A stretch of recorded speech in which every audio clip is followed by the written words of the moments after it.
Alors, bonsoir. Avant l'ouverture de la séance officielle, là, mes confrères, consoeurs ici voulaient que je vous joue un poisson d'avril. Là, donc, mais là, j'avais des idées. Toi, ton idée était quoi?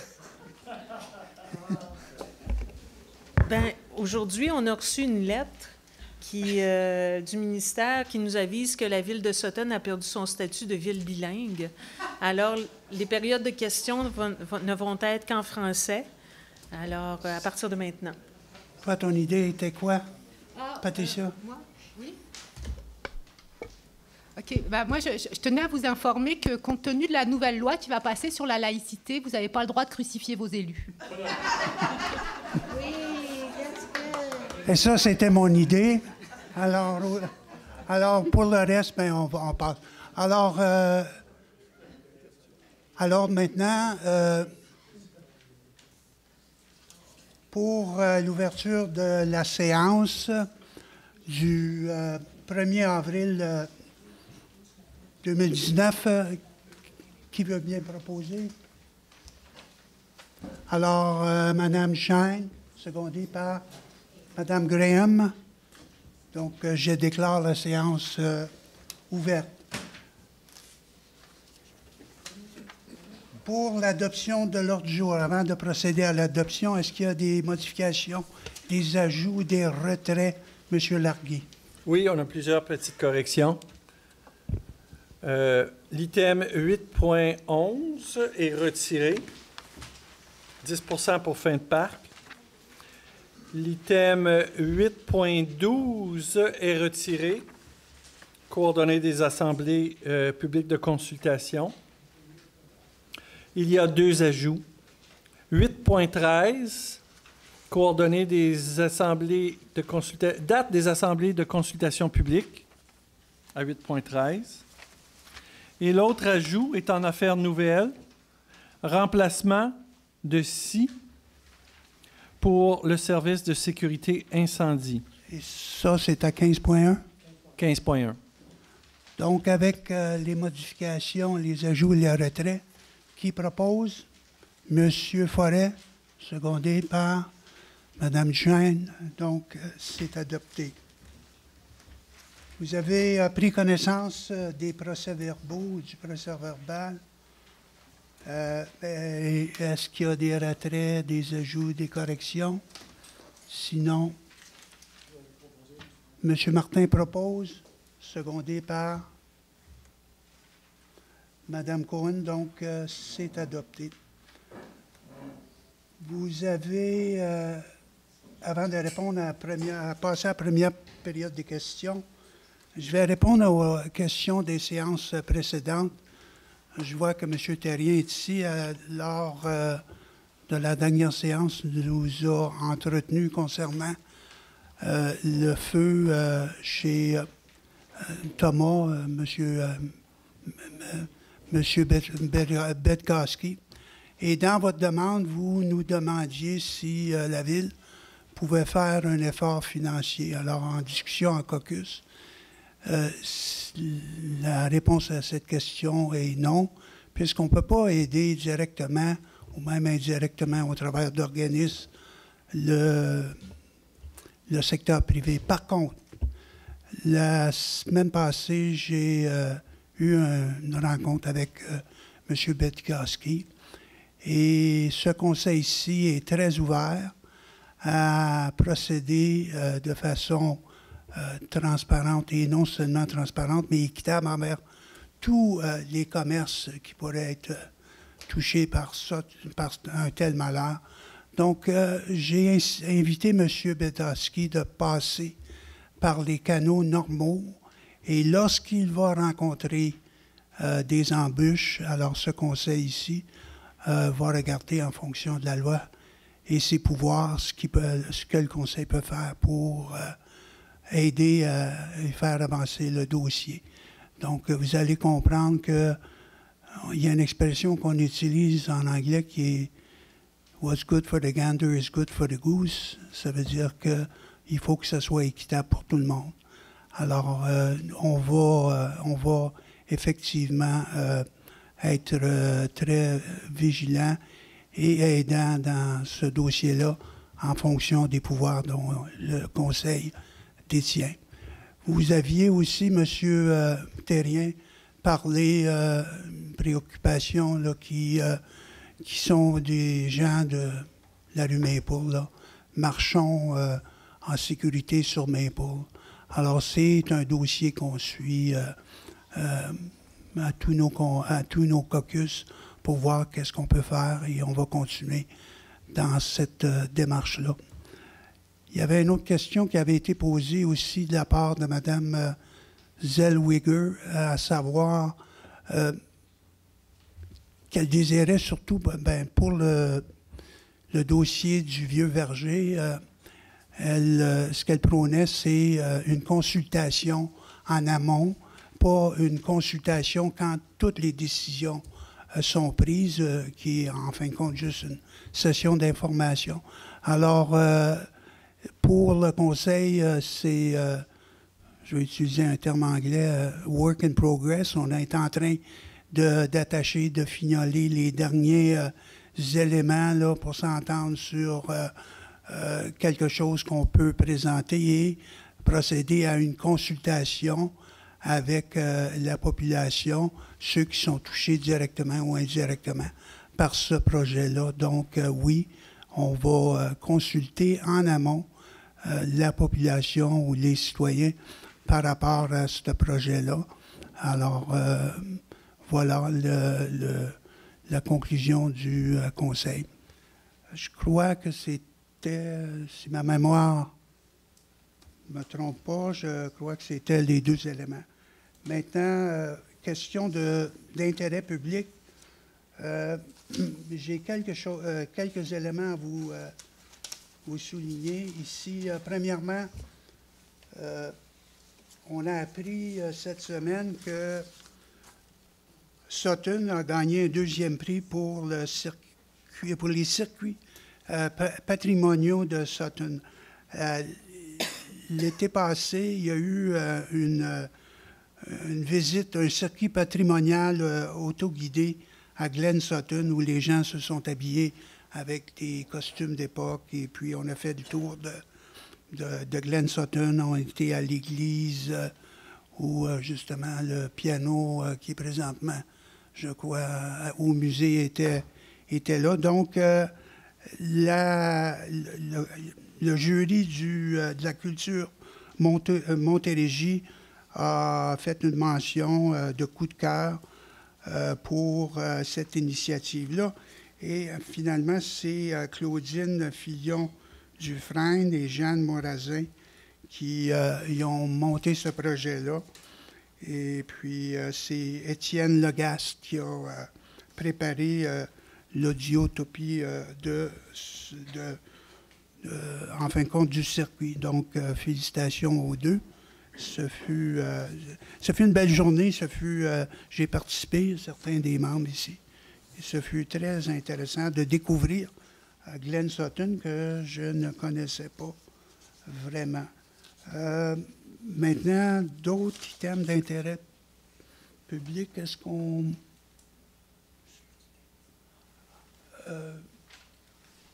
oui, effectivement, il y a le rapport, si vous vous rappelez, à un certain moment, on avait une réticence à produire le rapport que la compagnie d'assurance avait produit concernant la Filtex. Alors, il y avait une demande de la part des citoyens de pouvoir voir ce rapport-là. Alors là, on a négocié avec la compagnie d'assurance et vous pouvez consulter le rapport maintenant. Il est en ligne sur le site de la Ville, je crois, depuis une semaine ou 2 semaines. Une semaine. Donc, il est en ligne sur une semaine. Alors, on vous invite à le consulter. Alors, ça vous avez un point, Mme Graham? Oui, simplement pour ajouter que cette semaine, on va mettre en ligne le produit, le rapport produit par le Héritage Sutton qui traite justement de toute l'histoire ce qu'il s'appelle le quadrilatéral de la gare. Donc, ça, c'est l'espace où se trouve actuellement l'ancienne usine Filtex. C'est un rapport, un projet de recherche très intéressant et on invite tous nos citoyens d'en prendre connaissance parce que c'est vraiment fort intéressant tout au niveau de la réflexion de la future du site. Donc, ça va être sur le site web cette semaine. Donc, je prends l'occasion de toujours mentionner, si vous n'êtes pas abonné à notre infolette, ça vaut la peine. On a maintenant 825 personnes inscrites, donc ça monte. Et donc, c'est la meilleure façon d'être vraiment au courant de toutes les nouvelles qui passent dans notre municipalité. Alors, merci. Alors, on peut passer à la première période de questions. Je vous invite à être bref et court, là. Et vous identifier, s'il vous plaît. Bonjour. Mon nom est Josée Barrette. Je viens vous demander ceci, Monsieur le maire. Ça fait 1 an et demi que la ville de Sutton a demandé de statuer pour les zones inondables pour la ville. Ça fait 1 an et demi. On n'a toujours pas de rapport final concernant cela. Et ma question est la suivante. Quand est-ce qu'on va l'avoir? Moi, je tente de vendre la maison de mes parents et évidemment, n'importe qui achète une maison va avoir un papier officiel et on n'a toujours pas de résultat. Alors, c'est ça ma question. Quand est-ce qu'on va l'avoir? Alors, je vais commencer à répondre à votre question, mais peut-être que je vais demander à M. Beauregard de m'aider. Peut-être qu'il est plus au fait là, des développements récents. Il y a une étude, effectivement, qui a été faite par la MRC pour bien identifier les zones inondables pour le secteur de Sutton. À ce que je sache, et corrigez-moi, M. Beauregard, le rapport n'est pas encore sorti. Il devrait sortir, mais je n'ai pas d'échéancier, puis vous avez absolument raison. Ça fait longtemps. On a fait l'étude avec une nouvelle technologie qui s'appelle le LIDAR. Et maintenant, avec la nouvelle climatologie, je ne sais pas si c'est ça qui retarde la production du rapport final. Est-ce que vous avez plus de détails, M. Beauregard? Oui, le rapport est presque terminé. Le premier organisme appelé à le mettre public en vigueur, c'est la MRC par une modification du schéma d'aménagement. Mais tout est prévu pour qu'il y ait une consultation publique avec l'expert qui l'a fait le rapport pour expliquer vraiment le contenu du rapport. Une fois que la MRC l'a mis dans son schéma, nous serons obligés de le mettre dans notre règlement de zonage à nous. Mais on s'attend à ce qu'il y ait une convocation publique dans 1 mois ou 2. Là, le rapport est presque terminé.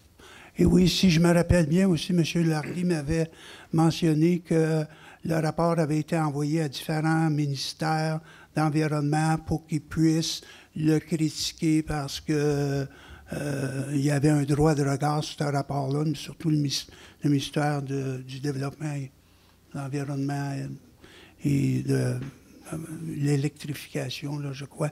Alors là, tout le monde regarde le rapport, mais comme M. Beauregard dit, aussitôt que ça va sortir. Mais est-ce que la ville de Sutton n'a pas, une capacité d'exiger un petit peu, étant donné que c'est elle qui avait demandé le rapport? Il me semble que c'est long, Monsieur le maire. Ça fait 1 an et demi qu'on l'attend. On peut-tu pousser, je ne sais pas, à demander quelque chose? Parce que déjà, dans les journaux, ils disaient que ça devait avoir lieu maintenant, qu'on l'aurait maintenant, mais ça n'a pas l'air parti pour ça encore. Alors, je vois que M. Larguy pouvait éclairer. Monsieur le maire, contrôlé par la MRC. C'est la MRC qui contrôle ce processus-là. C'est fait avec le concours des ministères. Effectivement, le ministère de l'Environnement doit ultimement accepter le rapport, donc leurs commentaires sont essentiels. Ils ont accusé du retard dans la démarche. À ma connaissance, la MRC ne nous a pas donné d'échéancier précis pour dire que c'était pour ici, quoique c'est possible que ça puisse être mentionné. On espérait tous que ce soit terminé à la fin de l'année 2018, mais compte tenu des commentaires tardifs qui sont rentrés du ministère de l'Environnement, ça retarde la sortie finale du rapport. Mais qu'est-ce que je peux faire, là? Je vais appeler la MRC demain là, pour savoir, au moins essayer d'obtenir une date là, pour que je peux vous... C'est Mme Barrette? Barrette, oui. Alors, je pourrais communiquer avec vous là, pour... J'apprécierais. Vous laisser savoir quand est-ce que ça va sortir. Merci. De rien.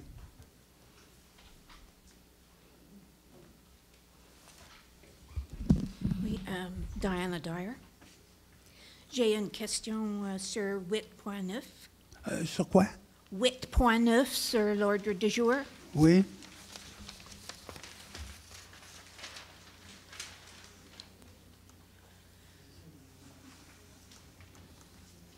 Allez-y, Mme Dyer. Je me demande pourquoi vous avez introduit les maisons conteneurs de basse qualité dans un secteur de maisons de haute valeur immobilière. Parce que c'est un précédent.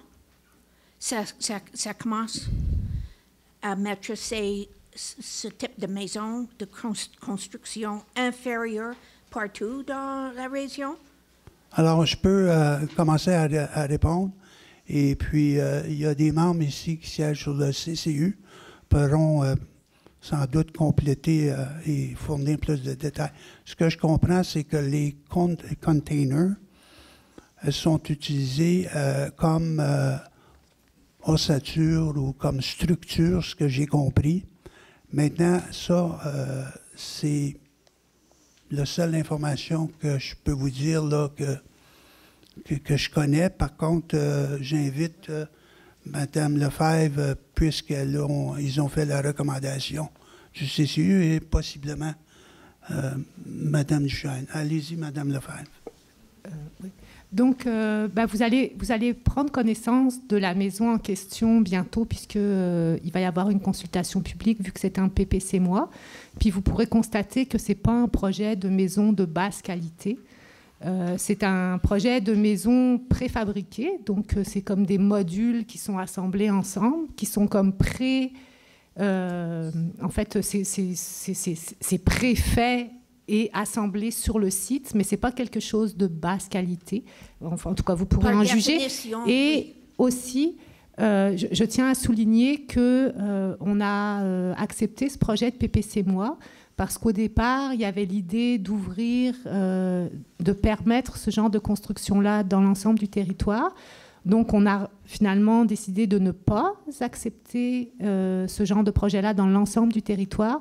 Et comme il y avait déjà quelqu'un qui était déjà bien avancé dans sa démarche, ça aurait été vraiment, je ne sais pas quel mot utiliser là, mais très... Ouais, ça aurait été vraiment des dommages par rapport à cette personne-là. Mais je vous invite, avant de vous choquer, de regarder la maison en question, puis après ça, vous pourrez en reparler. Beaucoup de municipalités interditent complètement les maisons de conteneurs parce que leur qualité n'est pas assez bonne. Et j'ai fait une plainte formelle au ministère de l'Environnement et de Maman.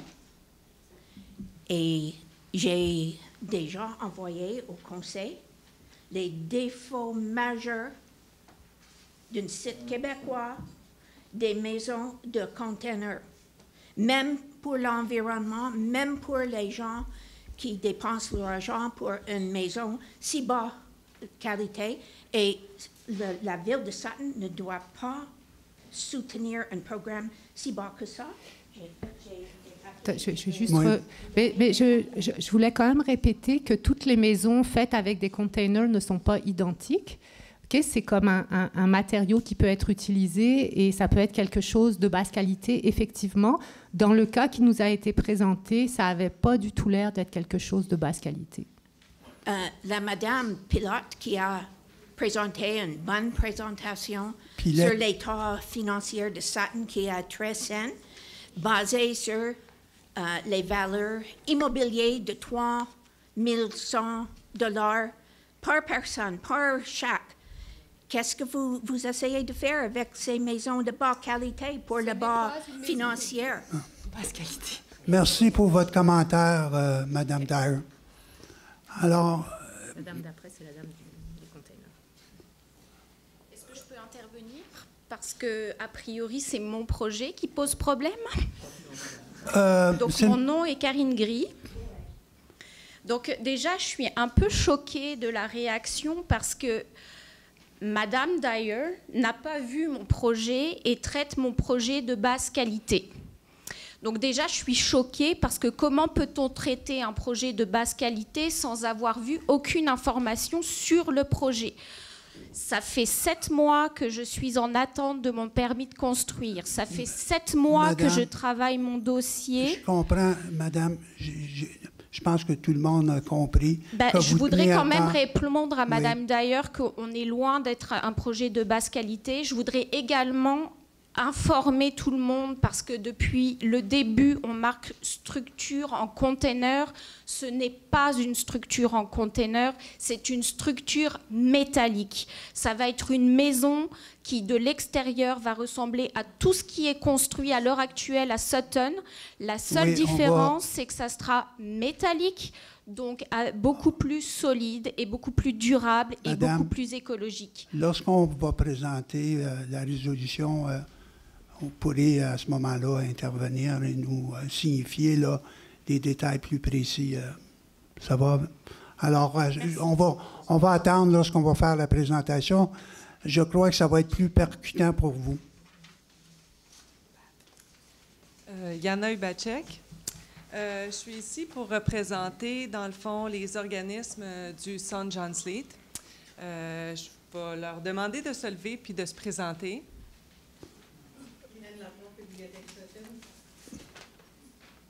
Emmanuel Didier pour le Jardin d'enfants de Sutton. Nicole Papard pour le club de Sutton. Donc, on a aussi Gwen Badham, qui ne pouvait pas être ici ce soir pour la Maison des Jeunes, et Sylvain Demers, président de Hors Sutton, qui ne pouvait non plus être ici. Dans le fond, on est ici tout simplement pour déposer, c'est ce que je vais faire. Je vais aussi vous partager la lettre qu'on veut partager avec le Conseil. Chaque organisme a pris une résolution avec quelques demandes au Conseil. Donc, Hélène va venir vous partager ces demandes-là. Dans le fond, dans notre lettre, ce qu'on dit, c'est que l'avenir du St. John's Leet est déclaré précaire à plus ou moins brève échéance. Comme vous savez, le printemps passé, on nous a dit qu'il y avait 3 à 5 ans d'espérance de vie pour le bâtiment. Puis c'est une situation qui préoccupe beaucoup ces 5 organismes-là.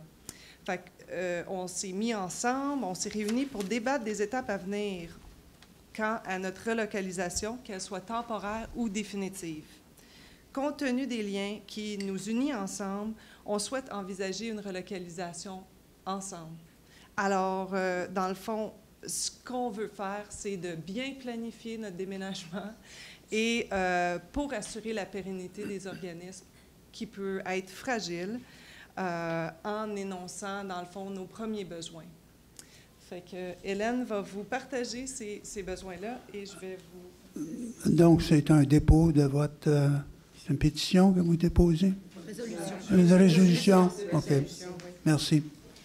Alors, on demande à la municipalité de, s'il vous plaît, bien vouloir indiquer à tous les organismes avant le 15 mai la date estimée de fin de vie du bâtiment, d'effectuer des tests annuels au plus fréquent aux besoins sur l'état du bâtiment, de nommer une personne ressource de l'administration qui sera responsable du dossier et une personne qui sera en contact avec nous.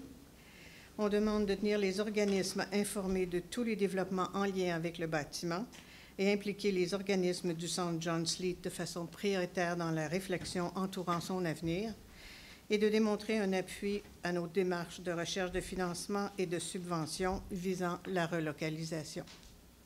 Merci, Madame. Merci.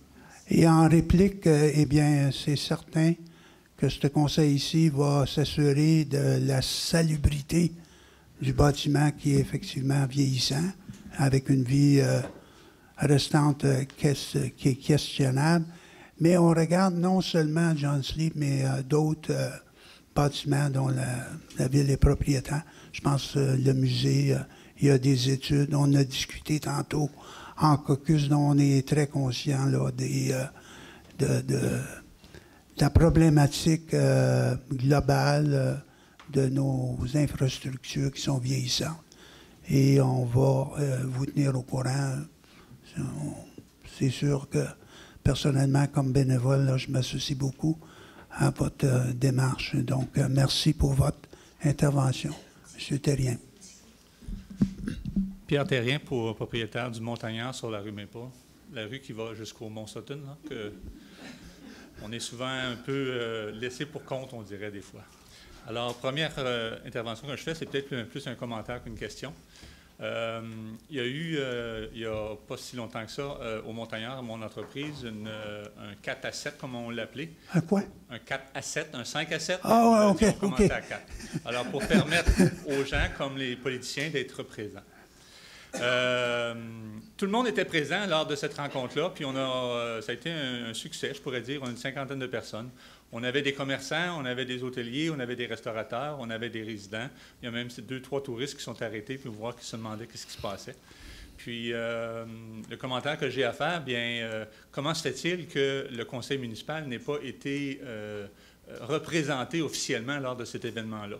Il n'y avait que le conseiller André Forêt, que je remercie. Puis j'ai demandé, est-ce que tu représentes le conseil municipal, André?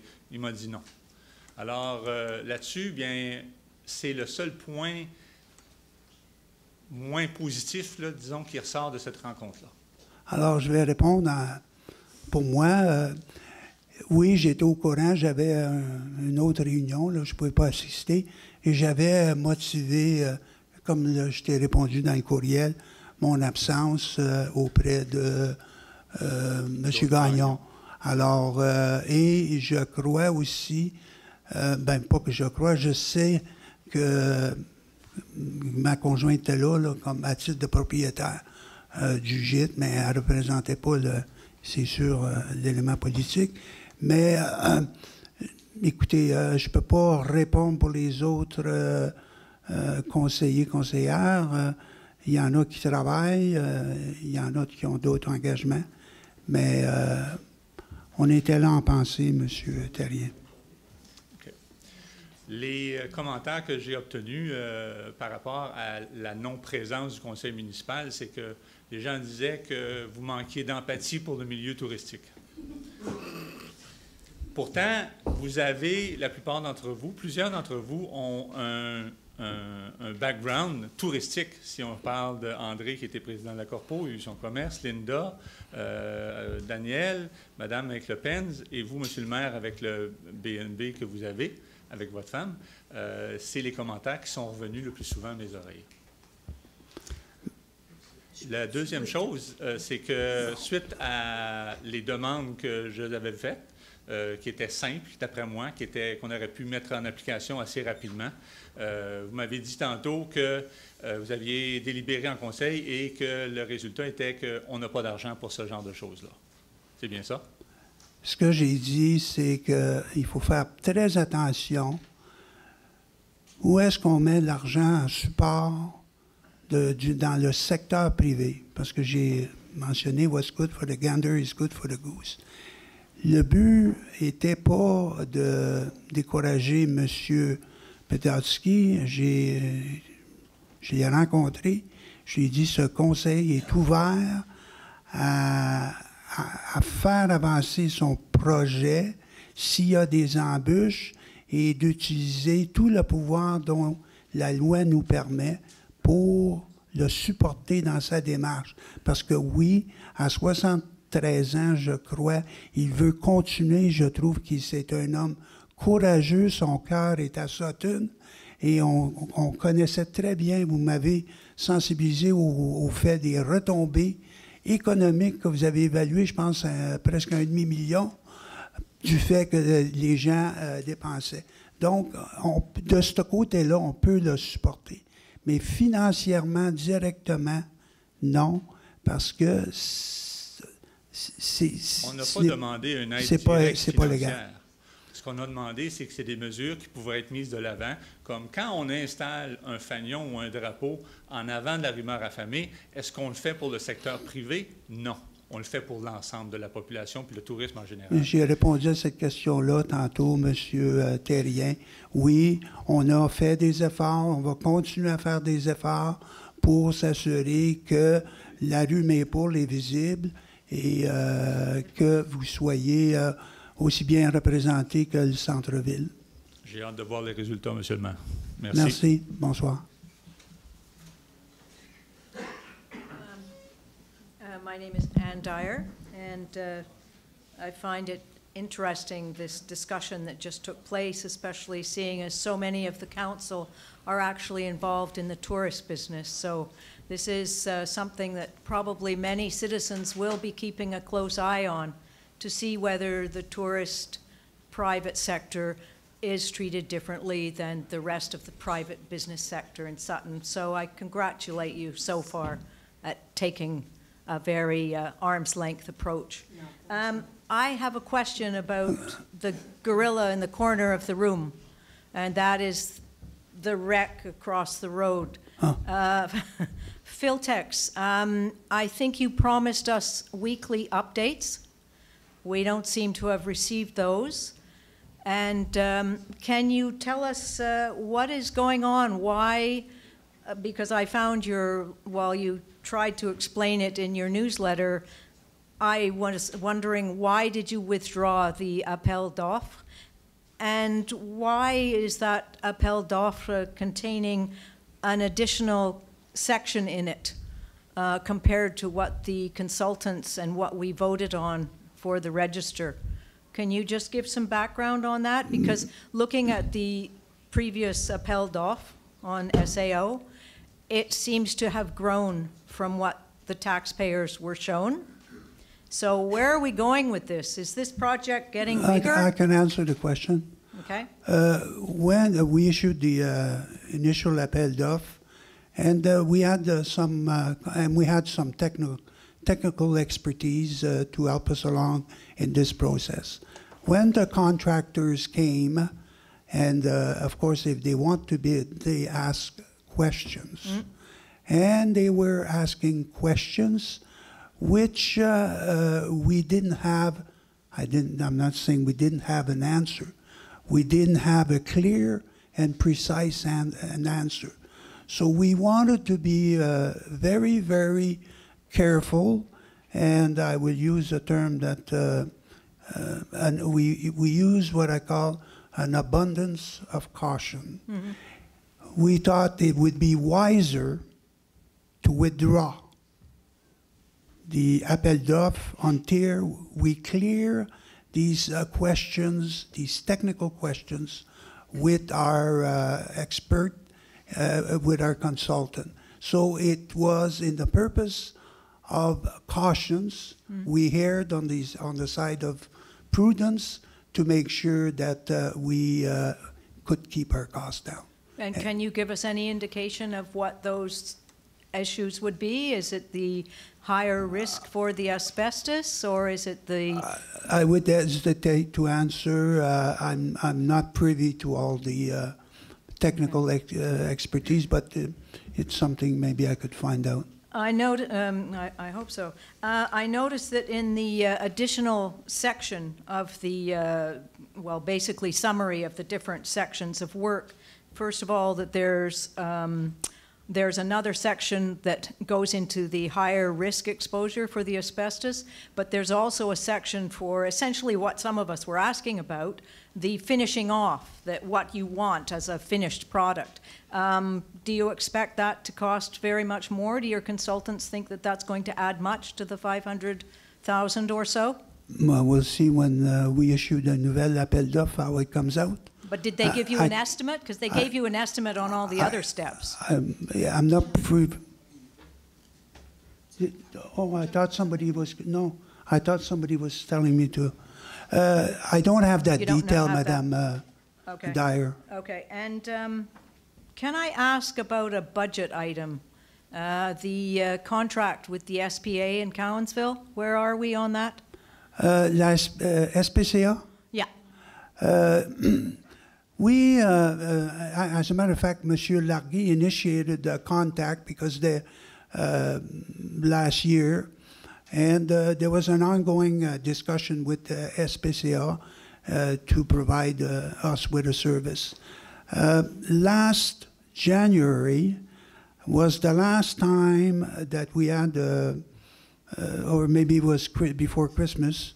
It was before Christmas. It was the last time that we had a contact with the SPCA, and Monsieur Larguet invited them to recontact us, but they did not. And we had a discussion in caucus a while ago, a few minutes ago, and it's something we're going to follow up. And do we still owe them money?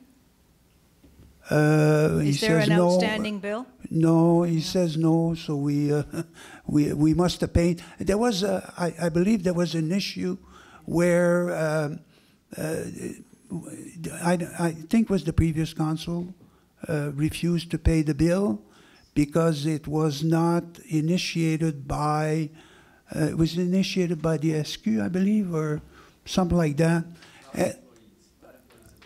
Not employees of the town. So, so they refused to pay, but we finally settled because we want to provide this service to the citizens. So we have an amount in the budget, which is about approximately how much? 20,000? 25,000? She's the expert. She'll. Excuse me. 18 or 20? On the basis that we're in negotiation, we're talking about a contract with them. Personally, I don't think it's the smartest thing to make public what a number is for a contract in the budget, with all respect, Mrs. Dyer. Well, in fact, the last time I brought it up, the mayor said that it was between 17,000 and 22,000. So I already have some idea. I don't think that's the correct number, with respect. And I know that normally these things are based on the number of citizens. And I just wondered, what do we have? It's now the 1st of April. We were told that this issue was going to be dealt with. We are now, since when do people just sit with an issue open that they promised to do and wait for some contractor to come and contact you? Like, the ball is actually in your court. You have money in the budget. You promised the taxpayers you would do it. So when are you going to do it? Or do something. I don't care who you do it with. Well, but this is a service that, that you promised. Madame Dyer, so, don't crucify me on the 1st of April. It's a good day to do it. Thank you. I hear what you're saying, and we discussed it in caucus, so we try to put it on top of the pile.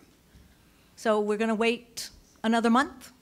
Madame Dyer, if I commit a date and I don't respect it, then... okay, well then, can you at least commit that could you at least commit that you're not going to wait for them to call you, that you are actually going to be proactive and do what you said you were going to do?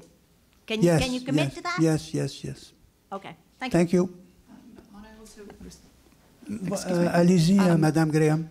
Just to respond to the first part of your question, I think, Mrs. Dyer, which we hadn't replied to, which was about our sending out regular information.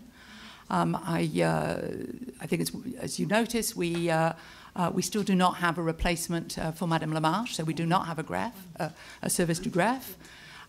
It was that department that basically takes care of communications, and so basically we have a lack of resource. In consequence, the communique that should have gone out the week before last, we were just not able to get it out, so it was postponed a week. The communique that's already being prepared to go out this week, and as we noted at the bottom, it seems to us to be most efficient to say, as we notice in the communique for this week, as soon as we have information, we will be sending it out.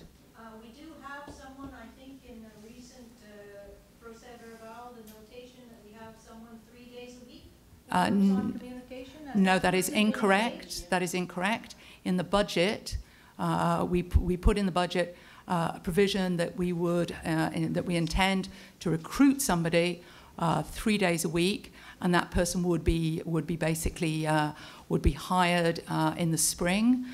Basically, the priority, not surprisingly, of our administration is being to replace Madame Lamarche, because that's a crucial gap in our team. As soon as that person is in place, then we'll move to the next step, which will be to hire the communications person. She did have an assistant, I understand. She did have an assistant, and in consequence, that assistant is, as you can imagine, very much overloaded with work, such as we're doing now for the council. So it is a basic lack of resource at present as regards communication. Hence my apologies for the delay. And none of this could have, no offense, but none of this could have gone out as a little postscript on the Friday night letter. And just a thought. No, that's exactly my point. It was due to go out on Friday. Unfortunately, because we had something else to deal with, it was delayed until the following week. Thank you, Madame Graham. Est-ce qu'il y a d'autres questions? Picard Pascal. Pour l'instant, je n'ai pas vu qu'est-ce qu'il y a eu. Excusez. Il y a eu un appel d'offres. Est-ce qu'il y a des compagnies qui sont venues faire proposer leurs services en ce qui concerne la Filtex? Est-ce qu'il y a des compagnies qui sont venues proposer pour la démolition de la Filtex? Pour la première appel d'offres, oui, il y a eu des visites sur le site. Maintenant, je ne participais pas à ces sessions d'information avec les contracteurs. C'était les travaux publics, donc je ne peux pas vous en dire plus, mais oui. Et après ça, on a annulé, on va recommencer. Il va y avoir d'autres visites. Vous allez tout recommencer à zéro? Bon, ben si je comprends bien, Monsieur Forêt, qui avait dit qu'il voulait absolument soit détruit, mis à terre et tous les travaux faits pas pendant la saison estivale, je pense que vous êtes mieux d'attendre pour cet automne.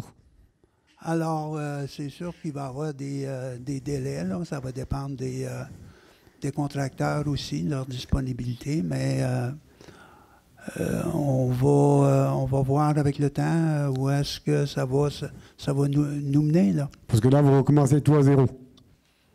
On commence pas. Non, mais l'appel d'offres. Oui, quand on sort sur les marchés publics, mais l'appel d'offres est à 95 96 rédigé. Donc, c'est une question de la publier sur les sites gouvernementaux là, pour que les gens puissent soumissionner. Mais l'appel d'offres, là... Est-ce que vous avez fait des rajouts? C'est ça, je vous demande. Est-ce que vous avez fait des rajouts sur les modifications des choses enlevées? Des ajouts. J'ai compris des rajouts. Rajouts. Je peux pas répondre à votre question parce que je l'ai pas devant moi l'appel d'offres et j'ai pas vu ce qui a été ajouté, ce qui a été retiré ou ce qui a été modifié. Mais c'est sûr qu'on nous a posé des questions et comme j'ai mentionné tantôt, on l'a ajusté, on a fait ce que j'appelle du fine-tuning pour s'assurer qu'on soit très, très prudent dans ce qu'on demande dans l'appel d'offres en fonction des feedbacks qu'on a eu des contracteurs. Moi, je vais vous dire, j'ai vu 2 qui sont venus voir le site. Je ne dirais pas les noms de compagnie, je ne m'en souviens pas. Une compagnie Bromont, une de l'Ange Gardien. Celle de Bromont, elle m'a dit qu'elle était prête à faire ça, mais laissez-moi finir, s'il vous plaît, monsieur le maire. Et celle de l'Ange Gardien, c'est pour ça que je vous ai laissé parler avant, et celle de l'Ange Gardien m'a bien dit que elle, je ne sais pas la différence de prix, je n'ai rien demandé, moi, mais c'est parce que j'ai discuté avec eux, celle de l'Ange Gardien m'a dit que si elle ferait la démolition, elle viendrait avec des camions différents pour chaque matériau. Ça fait que moi, personnellement, j'ai tiré en faveur de l'Ange Gardien. Bon, vous ferez bien ce que vous voudrez, c'est vous qui payez. C'est nous qui payons à travers de vous, avec nos taxes. Alors, merci votre commentaire. Mais je n'étais pas conscient que vous aviez l'intérêt de la municipalité tellement à cœur. À ce point-là, quand même, oui.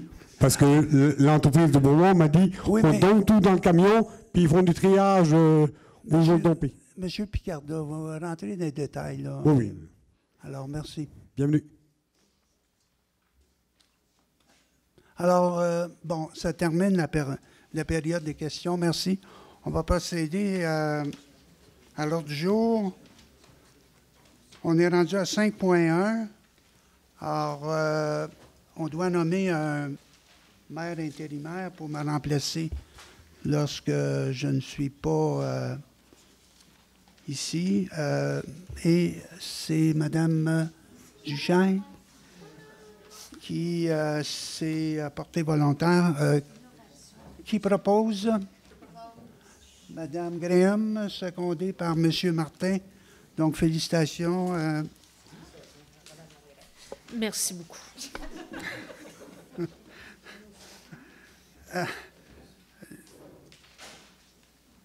Ce qui nous mène maintenant à 7.1, qui est le dépôt du rapport des dépenses autorisées pour la période du 1er mars 2019 au 31 mars. Alors, c'est un dépôt. On a pris connaissance. Vous avez pris connaissance et on en a discuté. Donc, c'est un dépôt. Il y a aussi l'examen, parce que 7.2 et 7.3 sont inversés, hein, n'est-ce pas, monsieur? Non? Je vais passer à 7.2, qui est aussi le dépôt du rapport des paiements effectués y incluant les bordereaux de paie, et ce, pour la période du 1er mars au 31 mars. Ça a été déposé, les conseillers et conseillères les ont regardés et tout est conforme. Finalement, on a besoin d'approuver. Aussi, on a fait en caucus l'examen et on a apporté des corrections à la liste des comptes à payer datée du 27 mars 2019. Alors, avec les modifications qu'on a faites en caucus, qui propose Mme Cohen, secondée par M. Forêt. Donc, on va procéder au paiement et demain, je signerai les chèques. Ce qui nous amène à 8.1, qui est le domaine de l'urbanisme, l'aménagement. Alors, il y a des procès, en fin de compte, il y a 2 procès verbaux à approuver. Il y a celui de la séance. Oh, c'est accepter le dépôt. Merci.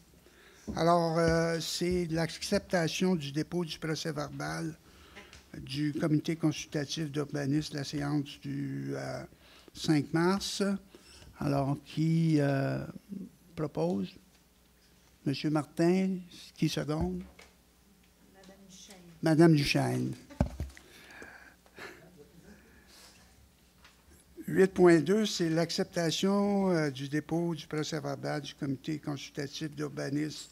C'est la séance du 12 mars. Vous proposez encore, Mme Duchesne? Oui. Vous secondez, Mme Lefebvre? Alors, c'est accepté.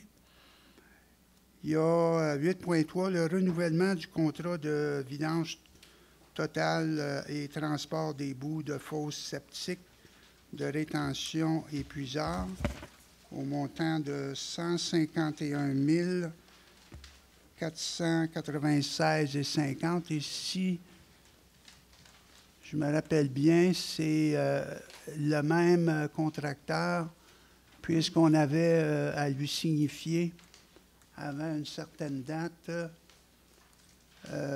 qu'on pouvait le reconduire à ce contrat-là. Et je crois que c'est la firme Beauregard. Alors, vous proposez, Mme Cohen? Oui. Qui seconde? M. Martin, donc c'est adopté. Maintenant, à 8.4, vous prenez les contrôles?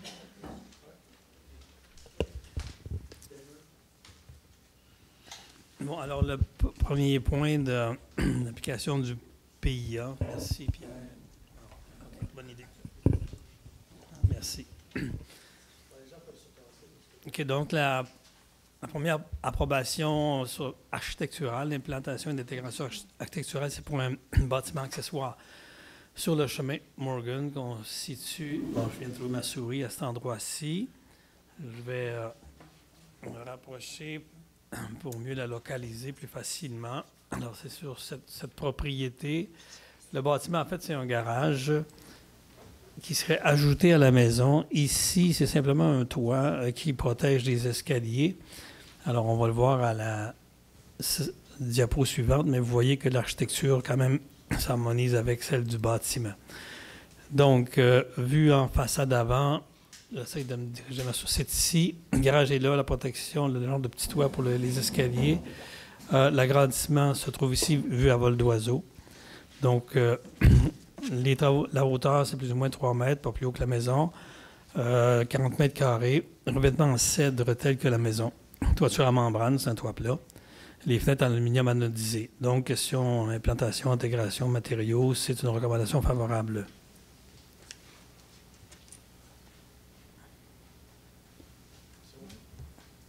Oh, vous avez fini? Alors, vous proposez Mme Duchesne, secondée par M. Forêt. Excusez-moi. Donc, c'est adopté. La suivante, encore intégration et implantation architecturale d'un bâtiment sur le chemin Schweizer à cet endroit-ci. C'est une résidence existante qui est appelée à être modifiée, enfin c'est ce qui est demandé, par un agrandissement à l'avant. Vous voyez le genre de portique qui est là sera agrandi pour agrandir une chambre à coucher, je crois. Et l'accès sera repris ici en lieu et place de la fenêtre qui est là. Je réalise que ma souris, vous ne la voyez pas. Donc, agrandissement dans un premier temps ici pour faire disparaître le portique et agrandir une chambre à coucher. Et ensuite, réaménagement du portique ici et un agrandissement qui va être fait par l'arrière et rehaussement du toit, des pentes plus fortes pour le toit. Donc, les matériaux maintenant, qu'est-ce que ça sera? Alors, vous voyez du côté latéral, qui est le garage qui est là, l'agrandissement qui va se faire à l'arrière. Bon, les matériaux sont du Maybec ici, Muskoka Brown, pour les parties que vous voyez comme en apparence en lambris vertical, et du Maybec gris pour les parties vers le toit, qui est ici. Puis ensuite, la toiture sera en bardeau ou en acier. Les deux sont conformes. Au moment d'émettre le permis, on demandera le choix final du requérant. Donc, c'est un agrandissement qui a été recommandé favorablement. Donc, vue à vol d'oiseau, par en arrière, c'est ici. Par en avant, on voyait le portique. Il y aura un agrandissement pour faire disparaître le portique et l'aménager l'accès ici. Et la recommandation est favorable. Vous proposez, Mme Leblanc? Vous secondez? Mme Duchesne, donc c'est adopté. La prochaine, intégration architecturale à nouveau pour une enseigne attachée sur le bâtiment centre du village, que vous connaissez sûrement, qui est l'abordage. Donc, l'affichage actuel détaché sur poteau sera retiré pour être remplacé par une enseigne perpendiculaire rattachée à la bâtisse, éclairée par des cols de cygne, 28 pouces de diamètre, un bateau noir sur fond blanc, l'enseigne en pied de poste, le domaine public. La recommandation est favorable. Donc, Mme Graham propose, secondée par M. Martin. Adopté. La suivante, c'est un projet de vendre une propriété qui est en zone agricole en 2 parties.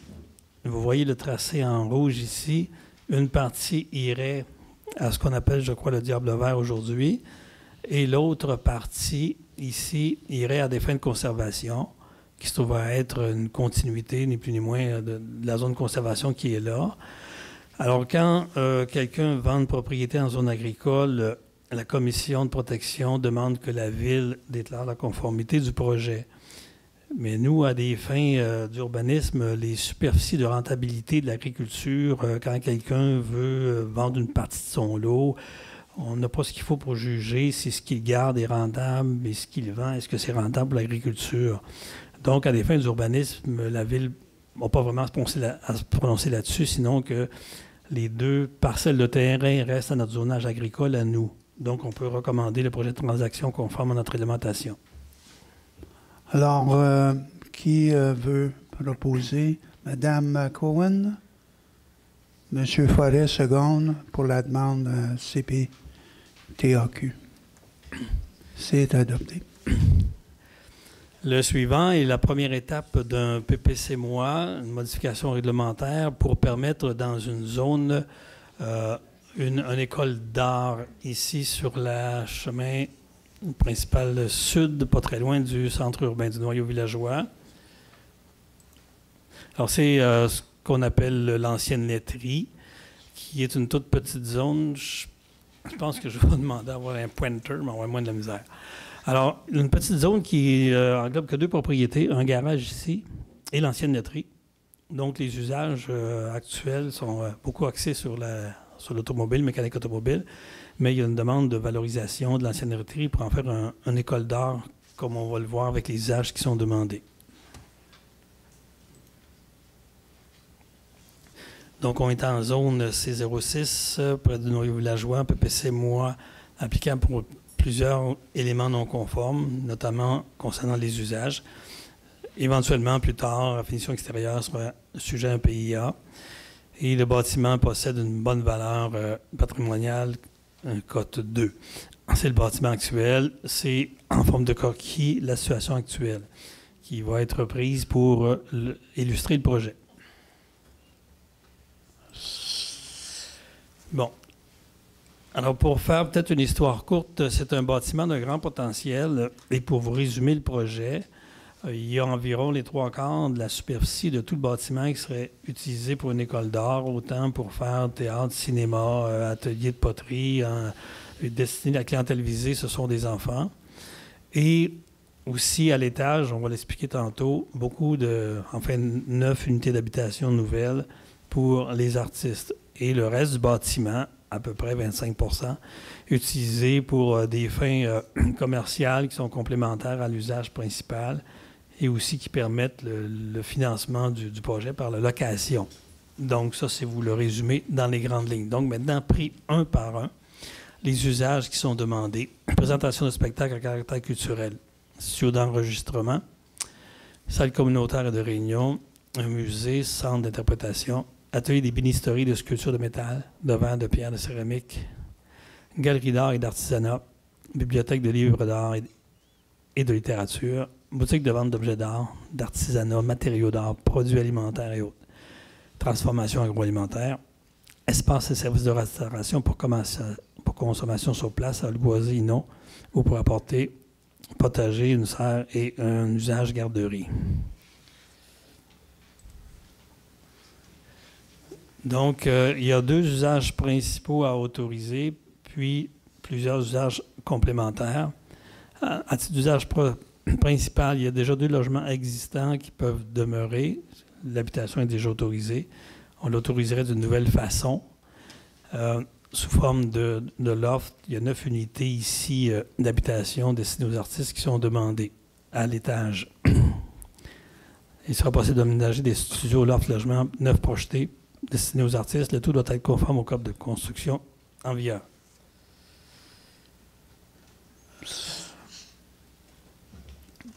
Bon, maintenant, au rez-de-chaussée, des bureaux, on est dans les usages destinés au financement par la location. Bureaux professionnels, tous les professionnels en vertu du code de profession, architectes, ingénieurs, arpenteurs, géomètres, etc. Et des bureaux d'associations, d'organismes, d'entreprises en coworking. Le coworking est prévu à l'étage, tandis que les locations de profession sont prévues au rez-de-chaussée, surtout à l'avant.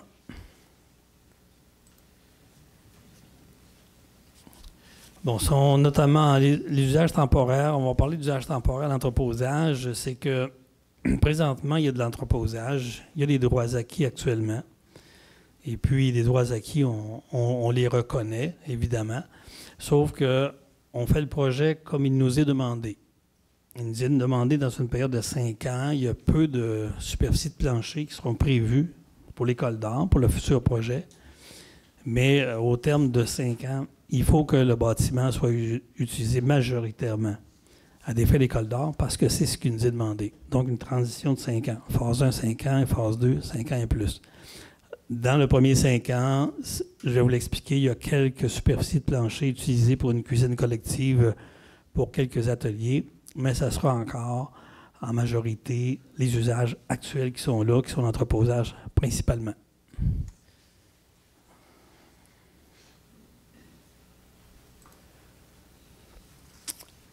D'autoriser, donc l'aménagement consiste pour le stationnement, d'autoriser l'aménagement de 25 cases de stationnement qui sont principalement de ce côté ici, plutôt que le nombre requis. Si on prenait les usages un par un, on demanderait 82 cases, mais il faut comprendre qu'il y a plusieurs usages qui sont accessoires là-dedans. Et très souvent, la réglementation dit que s'il y a plusieurs usages qui ne font pas usage d'un même stationnement, on n'a pas à cumuler les cases. Mais dans le règlement de zonage, on n'a pas cette norme-là. Donc, on les cumule, ça fait 82 cases. Le requérant a fait un premier projet à 22 cases. Nous, on en demande 25, plus les cases pour les vélos, mais aussi, en plus, 3 cases réservées pour les véhicules électrifiés, 1 case pour personnes handicapées et 2 cases pour les autobus nolisés, là, parce que le promoteur prévoit de la clientèle de Montréal éventuellement, de l'extérieur. Alors, on a demandé qu'il y ait des espaces prévus pour les autobus aussi. Ça, ce sont les usages présentement autorisés dans la grille unifamiliale et bifamiliale, et ensuite les commerciales C3 et C4 qui sont surtout reliés à l'automobile. Mais les commerciaux demandés, c'est pour ça qu'il faut les ajouter, ce sont souvent des commerciaux locaux C1 et artériels C2, c'est-à-dire les boutiques, la restauration. Comme il n'y a pas de point, c'est présentement pas autorisé, c'est pour ça qu'on les ajoute en PPC-moi. L'usage mixte, ça veut dire 2 usages principaux sur un même bâtiment, dans un même bâtiment, au rez-de-chaussée puis l'autre à l'étage. Bon, donc maintenant, on arrive un peu à la fin du PPC-moi. Le PPC-moi, à partir d'aujourd'hui, il va être public là, parce qu'on le dépose et on l'explique. Il va être éventuellement adopté en premier projet. C'est un document de 4 pages avec un annexe qui illustre l'illustration des planchers. Donc, il est public, vous pourrez le consulter. Là, ce que je vous amène maintenant, c'est les principales décisions du Conseil. On le décrit dans une page et demie, 2 pages, mais la dernière page, c'est les exigences que nous posons. Donc, toute l'occupation du bâtiment devra être conforme au Code national. Modification, agrandissement, rénovation extérieure seront sujets à un PIA, tout ce qui sera extérieur. Les usages C3 et C4 qui sont autorisés, on les abolit parce que on ne voit pas d'usage d'entretien automobile, changement d'huile, du body, comme on dit en bon français, avec une école d'art. Donc, on les retire. Tout usage accessoire ou dit à des fins financières doit être implanté et exercé de façon à ne pas nuire à l'usage principal, notamment sur les plans de santé, sécurité, usagers, pas troubler la paix du voisinage. Il y aura aussi une façon de faire les accès, les entrées pour que certaines entreprises qui seront ouvertes pendant que l'école d'art ne soit pas là, pour que les gens puissent avoir accès à certains commerces quand même. L'espace et le service de restauration pourraient être offerts même si l'école d'enseignement n'est pas là. Même chose pour la vente des produits d'art qui seront produits sur place. Ça pourrait être via une boutique qui pourra fonctionner même si l'école n'est pas ouverte. La vente d'objets d'art est autorisée à condition que les produits offerts soient fabriqués principalement sur place et accessoirement de l'extérieur. Pour être offerte, même si l'école d'enseignement n'est pas en opération, ça pourrait être mis en vente. Les murs arrière peuvent être utilisés pour la projection extérieure. Espaces de terrasse extérieure peuvent être aménagés en cour latérale, arrière ou sur le toit. Une zone tampon végétalisée avec des propriétés adjacentes d'au moins 3 mètres de profondeur en marge latérale et arrière, avec une strate arborescente dominante. La façade sera repeinte au plus tard 18 mois, à compter de l'entrée en vigueur du PPC-moi. À des fins de sécurité, les accès aux véhicules entreposés doivent s'effectuer que par l'avant et le côté sud du bâtiment principal. L'accès par l'arrière peut être effectué uniquement à l'extérieur des heures d'opération et d'ouverture d'écoles d'enseignement. Les usages secondaires exercés uniquement à l'intérieur du bâtiment principal ou des bâtiments accessoires existants. Le site doit diriger ses eaux de pluie sur place et non chez les voisins. Les mesures de contrôle d'érosion doivent être mises en place au moment de faire les travaux d'agrandissement, des travaux extérieurs. Les travaux d'aménagement de terrain de la cour avant devront être complétés au plus tard 18 mois après l'émission du certificat d'autorisation. un plan d'aménagement paysager comportant des essences arborescentes des cours avant et latérales sera déposé au comité d'urbanisme préalablement. Dans le cadre d'une phase 1, d'une durée maximale de 5 ans, après l'entrée en vigueur du présent PPC-MOI, le pourcentage d'espace occupé par l'usage principal de l'école d'enseignement sera d'au moins 25 %. Et après ces 5 ans-là, il sera d'au moins 75 %, incluant les logements destinés aux artistes. Les autres dispositions des règlements d'urbanisme non visées, dont on vient de parler, qui sont en vigueur, s'appliquent évidemment. On peut vous montrer quelques illustrations de ce que ça peut être à maturité, de ce qui existe ailleurs. Le promoteur a engagé une firme d'architectes qui monte le dossier au complet pour dépôt, pour demande de permis. Alors, c'est des exemples qui sont visés. L'actuel est ici. Je vais vous montrer avec ma souris. Bon, ici, le projeté est là. Habitation d'artistes ici à l'étage, coworking ici, en fait sur le toit ici aussi. Éventuellement, une petite démolition ici pour permettre l'entrée de lumière. Alors, pas de toit, pas de bâtiment ici. Ces bâtiments-là, à l'intérieur, seront davantage éclairés par la lumière naturelle. Autre chose qui est intéressante parmi d'autres, ici, quand on est en façade, il est projeté une façade vitrée pour que les gens puissent voir où seront les bistrots, les boutiques, tout ce qui sera en opération quand l'école d'art ne sera pas elle-même en opération. Alors, c'est un résumé du projet. C'est pas... Maintenant, nous sommes en première lecture. Je pense que j'ai terminé. Ouais, OK. Donc, alors, c'est ça, M. le maire, c'est la présentation. C'est terminé, donc... Ouais. Je vois que M. Forêt veut proposer l'adoption du premier projet du PPC-MOI. Et qui veut seconder? M. Martin. Alors, c'est adopté comme premier projet, PPC-MOI. Si vous permettez, M. le maire, la table suivante est la consultation publique, qui va être le 23 avril. On va l'annoncer tantôt. Oui. Alors, le prochain? Bon, le prochain, c'est un PPC-MOI pour construction sur la base d'une structure en container. Je ne sais pas si parce que tu ne vas pas bien, toi. Hein? Bon, la localisation du projet est ici. Je vais me permettre de faire remarquer que ce projet-là, de construire une maison sur la base d'un container, dans un premier temps, M. le maire avait le bon mot tantôt à la période de questions. De la façon que c'est fabriqué, ils prennent l'ossature du container. Okay, la tôle, les murs du container, tout ça, ça ne fait pas les murs de la maison. C'est surtout la structure d'acier qui est économique et résistante. Les gens qui veulent se faire des toits végétalisés, il n'y a rien comme une structure en acier d'un container. Et aussi, Mme Gris qui s'est présentée tantôt à la période de questions. Si vous permettez, j'ai un peu une sympathie pour Mme Gris. Ça fait 3 fois qu'on traite sa demande. La première fois, c'était un règlement de modification pour que ce soit possible en vertu du règlement 254. Le règlement 254 ne le permettait pas, les constructions en container.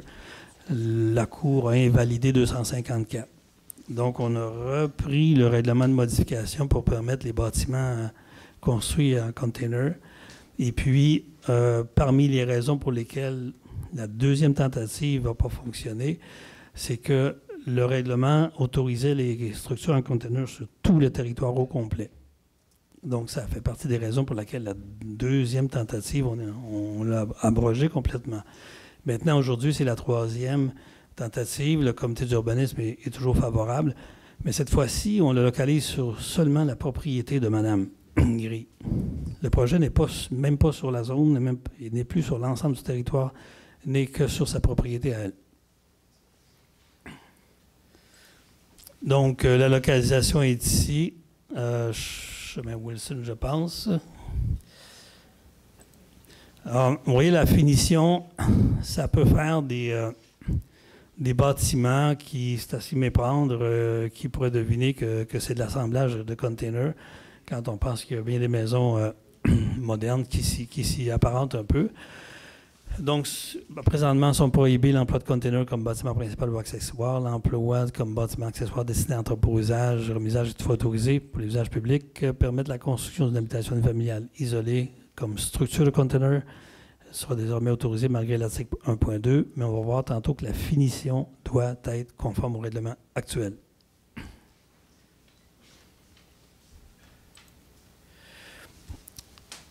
Bon, là, on s'excuse, il y a encore un petit peu de redondance. Alors, les plans déposés, l'apparence du bâtiment, c'est cubique et la localisation est prévue de projeter à cet endroit ici. De ce que vous voyez, ce serait faux septique sans épuration, mais le bâtiment est projeté à cet endroit-là. Vous avez les élévations façade, latérale et arrière. Les conteneurs sont utilisés à des fins structurelles et le bâtiment principal est revêtu de matériaux de parement autorisés de manière que la finition extérieure respecte les dispositions actuelles.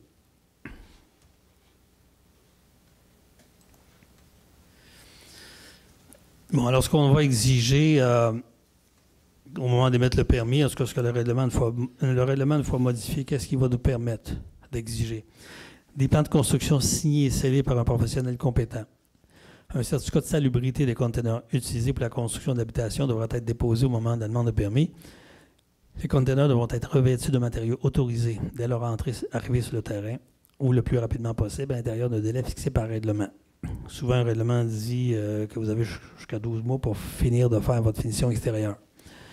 Les plans de construction pour demande de permis datés de 4 février 2019, réalisés par Globe Architecture et signés par Gabriel Olivier, architecte, font partie du présent PPC-moi, donc un professionnel au dossier, et toutes les autres dispositions du règlement s'appliquent.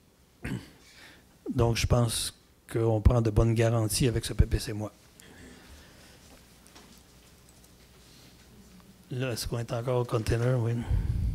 OK, ça, excusez-moi. Là, ce que vous voyez là, c'est que lui aussi, ce PPC-moi-là, va être en consultation publique le 23 mars. Ça, c'est des indications qu'on donne au... Excusez-moi, 23 avril. OK, c'était mon poisson d'avril. OK, 23 avril. Mais c'est des précisions qu'on va donner le soir de la consultation. Après la consultation, on dit qu'il y a un avis public pour vous inviter dans un certain délai à manifester votre point de vue là, pour les zones adjacentes. La diapo que vous voyez là est normalement utilisée pour donner du détail en soirée de consultation. Et on explique les zones contiguës qui peut se manifester quand la consultation est terminée, après qu'on aura fait paraître l'avis public. Le projet se situe dans ce coin-ci, là, sur un seul lot dans ce coin-ci. C'est tout, M. le maire. Madame, exceptionnellement, voulez-vous ajouter quelque chose?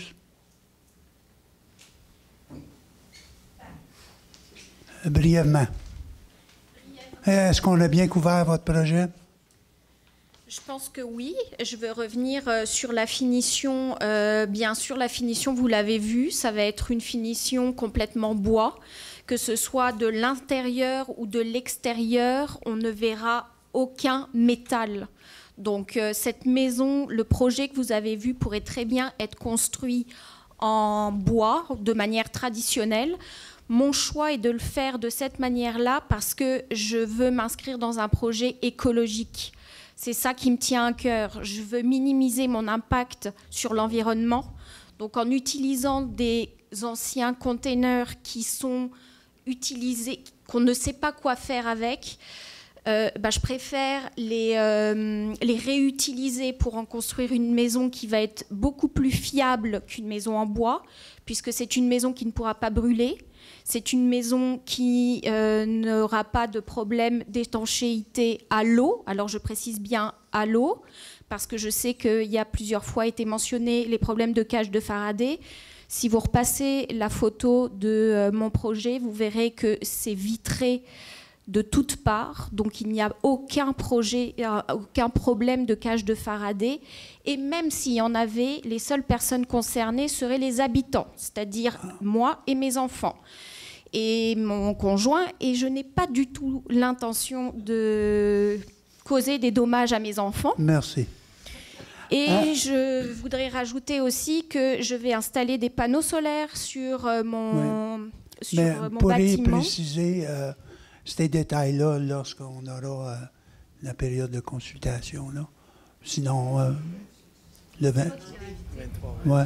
Mais j'essaie d'écourter. Allez-y avec votre mot de la fin.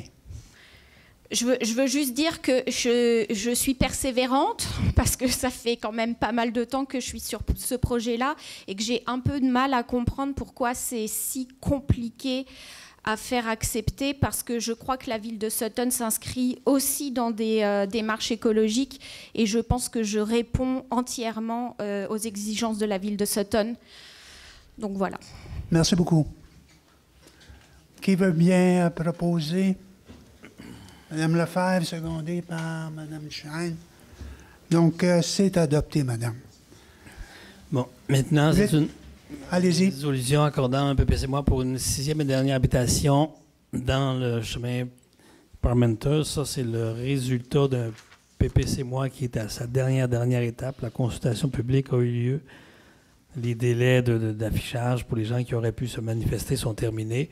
Donc, c'est un projet que vous allez reconnaître, une 6e et dernière habitation dans le secteur de la Salamandre-Pourpre. Je pense que j'ai les diapositives avant, pendant, après. On l'avait... Je vais essayer de trouver si on m'a remis l'illustration. On ne me l'a pas remis. Faire une histoire courte, c'est un projet qui a déjà eu 5 habitations. La réglementation en a déjà permis 7. Et ce qui est fait essentiellement, c'est que les 2 lotissements ici vont devenir qu'un seul pour une seule dernière 6e nouvelle habitation ici. Alors, c'est l'essentiel de ce PPC-moi qui, si vous adoptez en étape finale, rentrera éventuellement en vigueur. Donc, vous proposez, Mme Lefebvre, secondée par Mme Cohen, c'est adopté. Alors, ça termine vos présentations. Oui. Je vous rappelle qu'on avait retiré 8.11 et 8.12. Par contre, on a ajouté 8.13. Et j'ai une copie de la résolution ici là, qui a été faite à la dernière minute.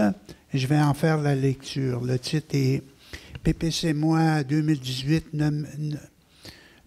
974 et PPC-moi 2018 901-08, coordonnées des assemblées de consultation.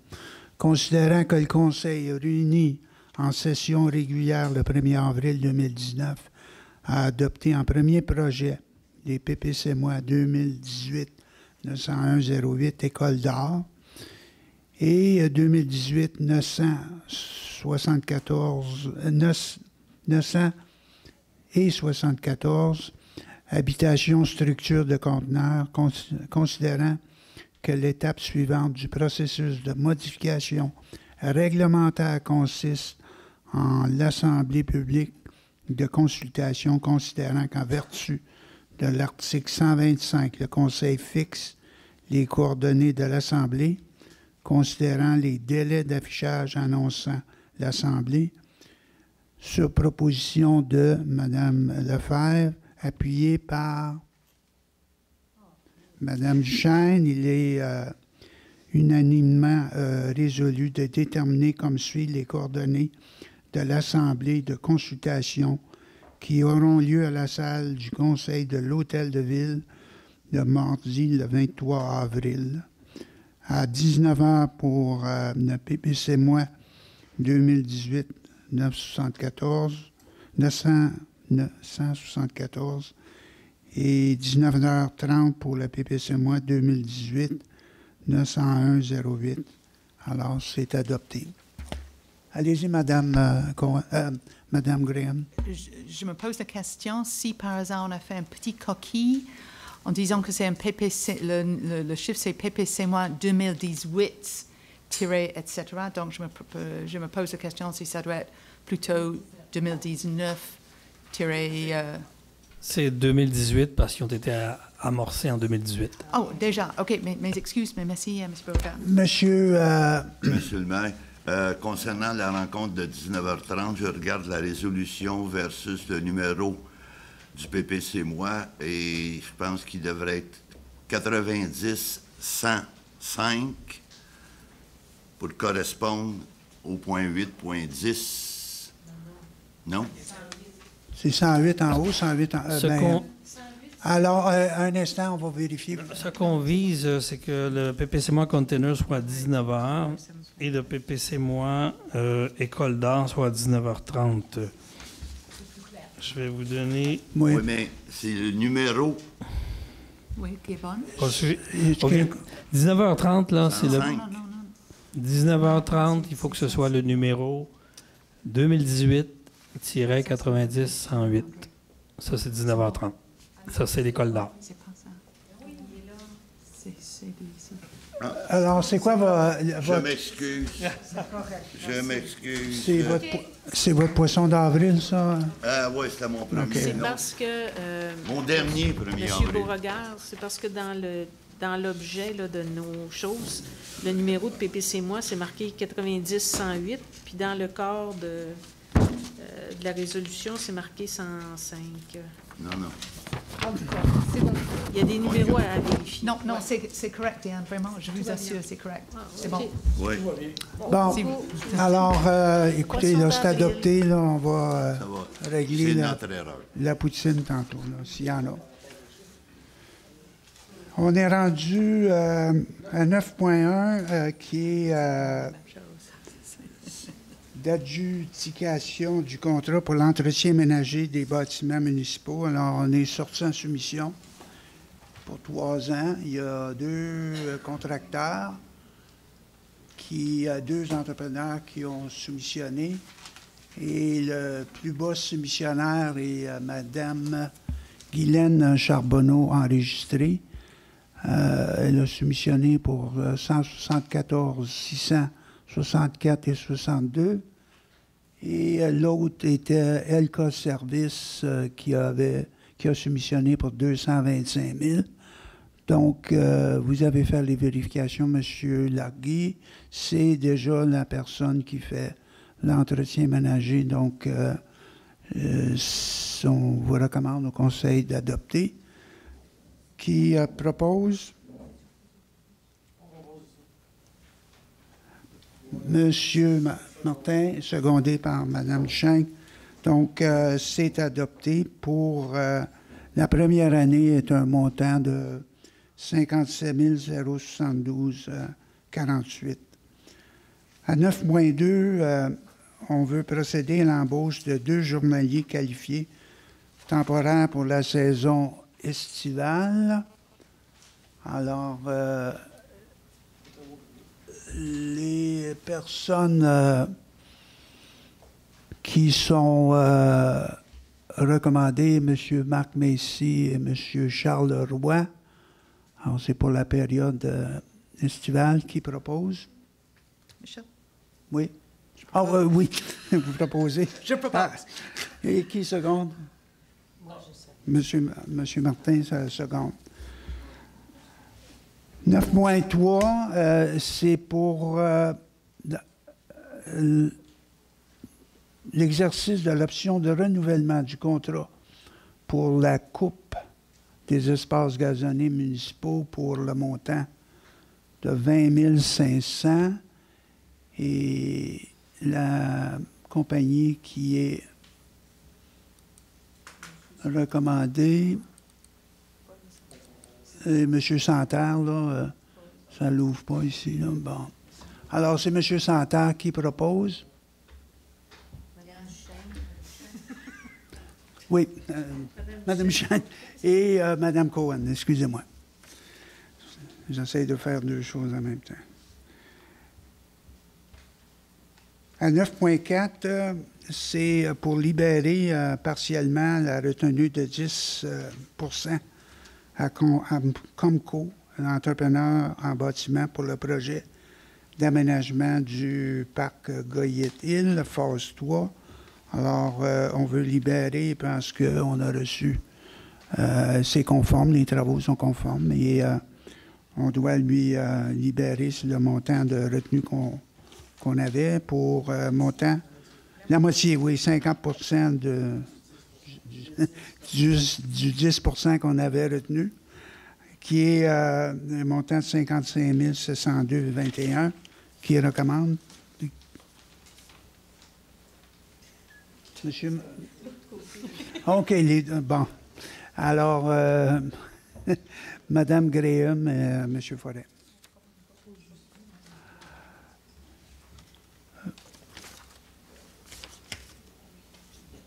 On veut aussi procéder à l'embauche d'un contremaître au service des travaux publics. Alors, l'ancien contremaître nous a quittés, M. Saint-Laurent. On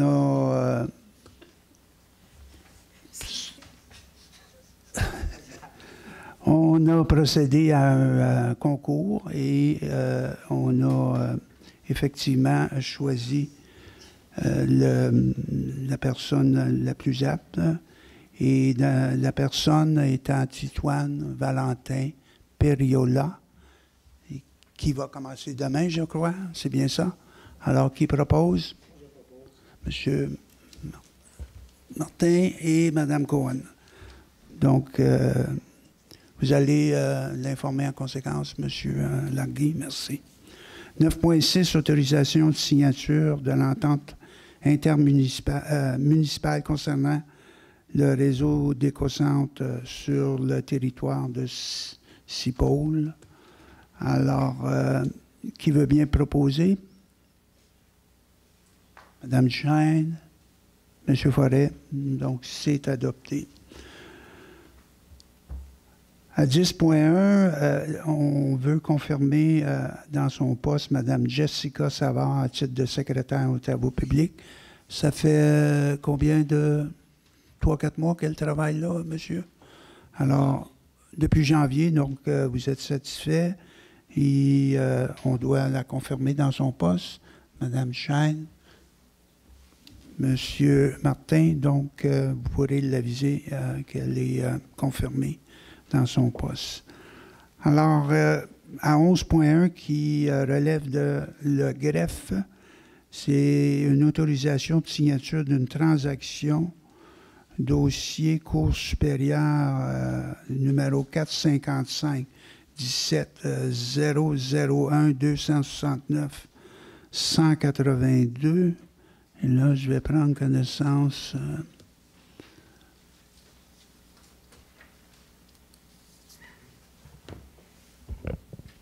Alors,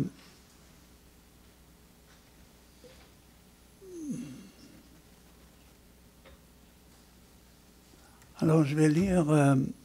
C'est une autorisation d'une signature considérant la... oui, ben j'étais pour le lire, là. En fait, c'est pour une reconnaissance officielle de droit acquis d'une construction qui a été construite, qui a été autorisée, si vous me permettez l'expression, à cheval sur deux règlements, là. Un nouveau règlement qui entre en vigueur. Donc, c'est principalement ça, de reconnaître un droit acquis et de consacrer la construction de la résidence qui a été faite.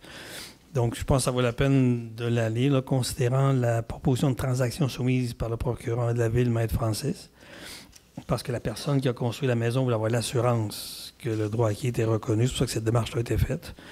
Considérant que cette transaction vise à régler hors cours le litige institué par le propriétaire concernant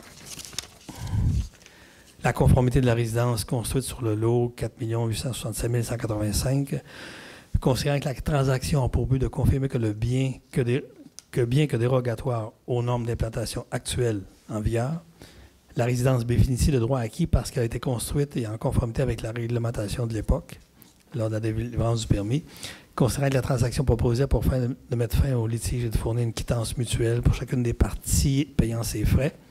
Donc, sur la recommandation d'approuver la transaction telle que soumise et qui est annexée à la résolution.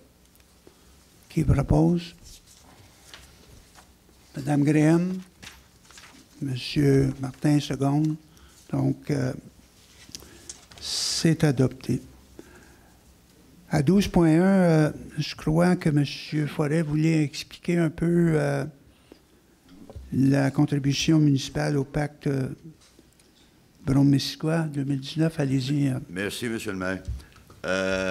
Pour ceux qui ne le sauraient pas, le pacte, c'est une entente des budgets qui viennent du gouvernement et qui sont adressés à la MRC.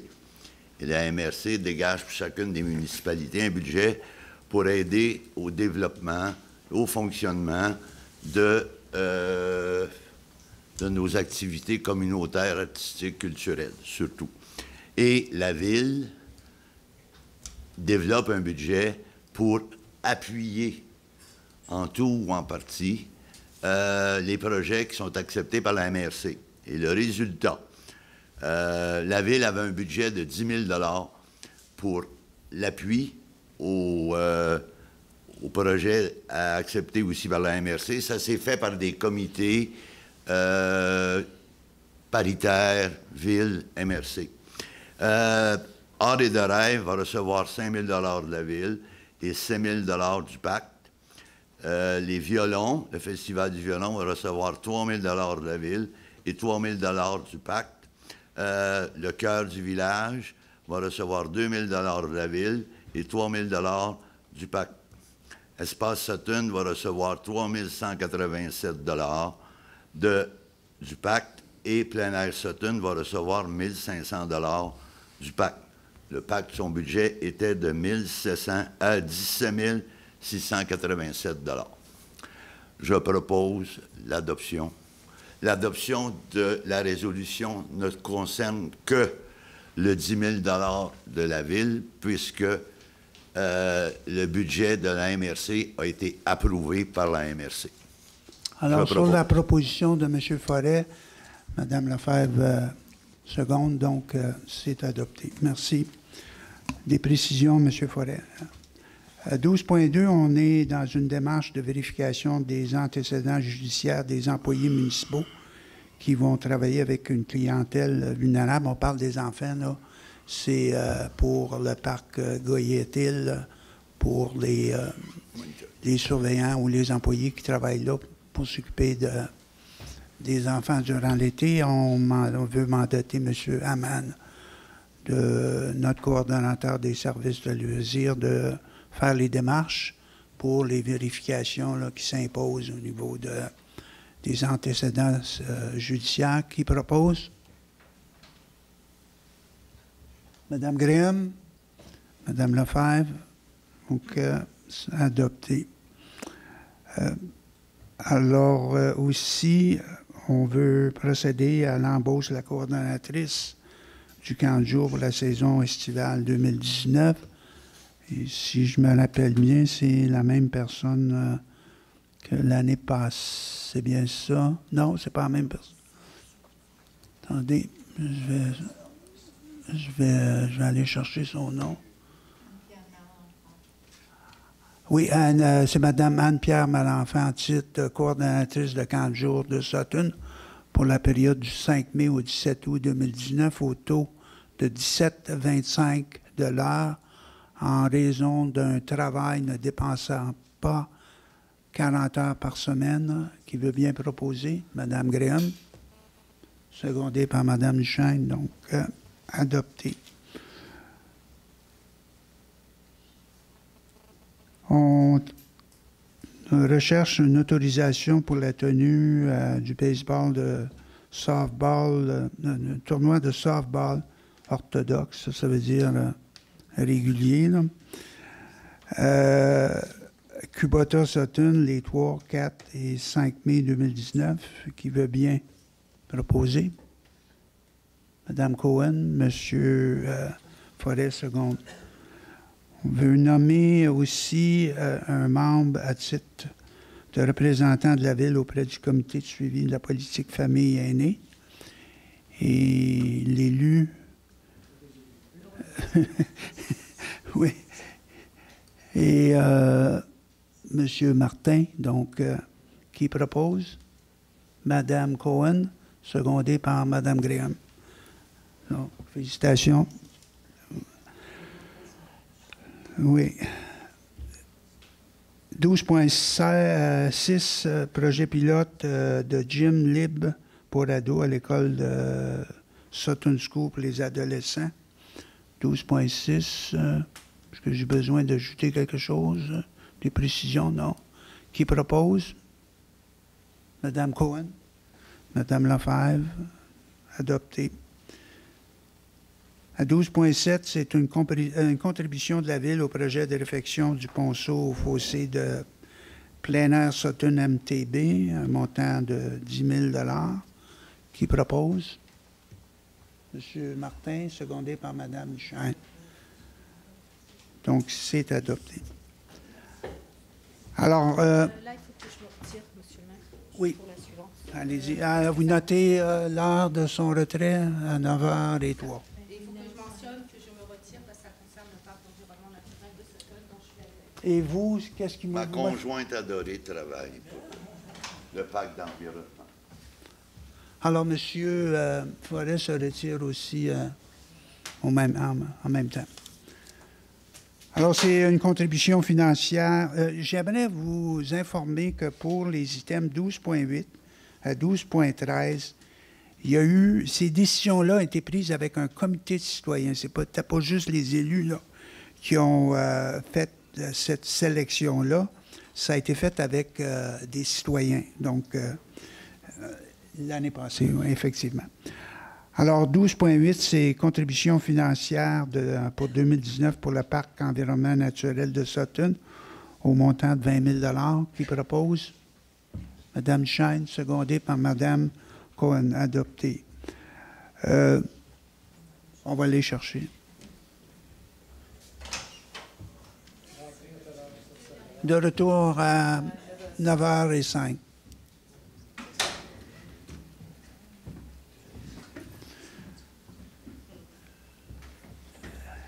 I'm having hot flashes. OK. Contribution financière pour Optiski 2700. Qui veut bien proposer? Madame Cohen? Qui seconde? Madame Shine. Contribution financière pour le CAB, le Centre d'action bénévole de Sutton, 8 000 Qui propose? Madame Graham? Madame Shine, seconde, adoptée. Contribution financière pour la Maison des jeunes, 5 200. Qui propose? Mme Shine. Mme Cohen, seconde. Contribution financière pour la FADOC, les Deux-Monts, 1 000 Mme Graham, M. Martin, seconde.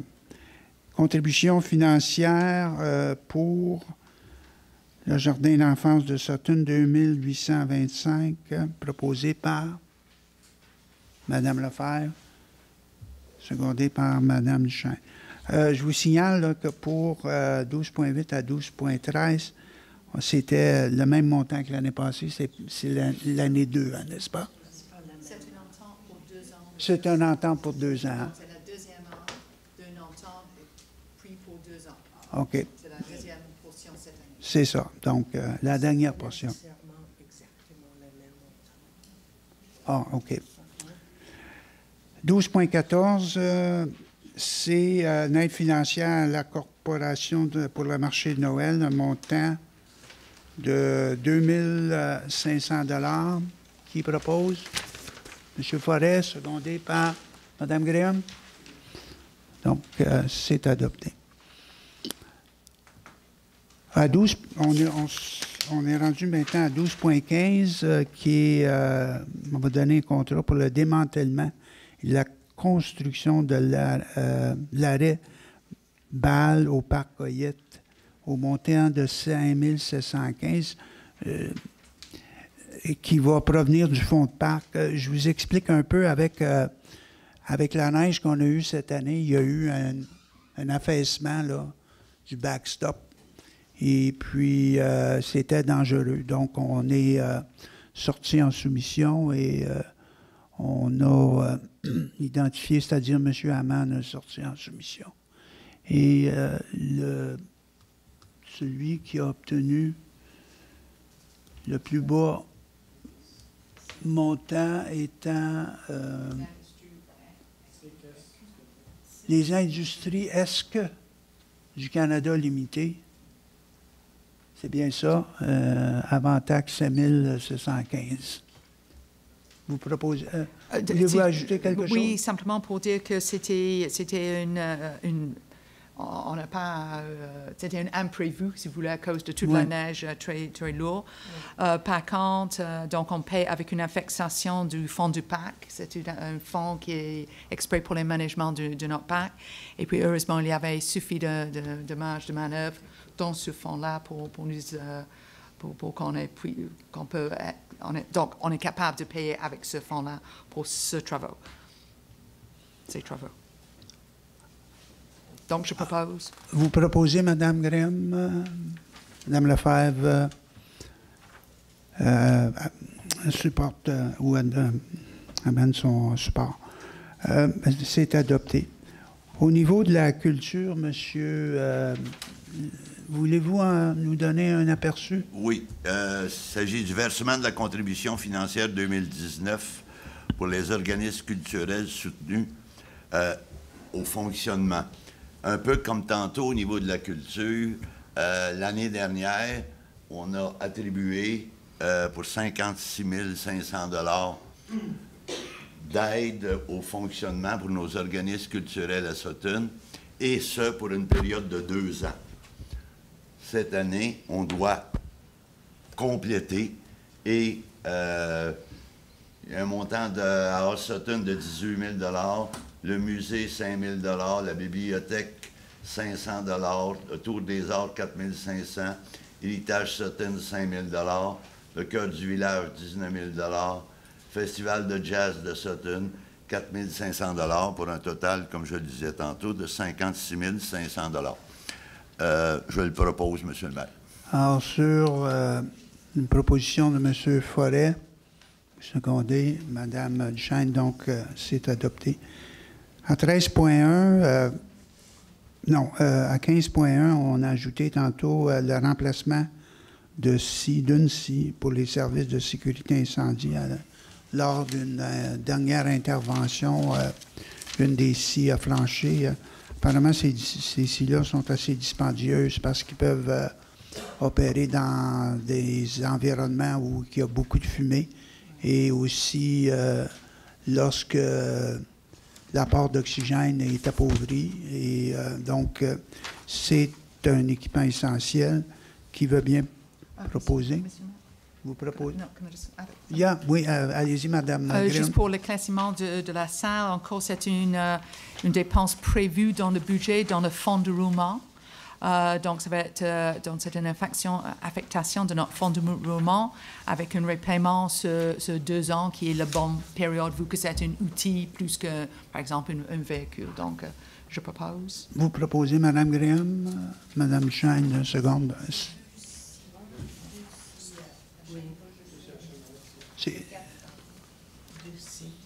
Ah, OK. Oui. Alors, donc, c'est adopté. Merci. On va passer maintenant à la deuxième période des questions. Est-ce qu'il y a des questions?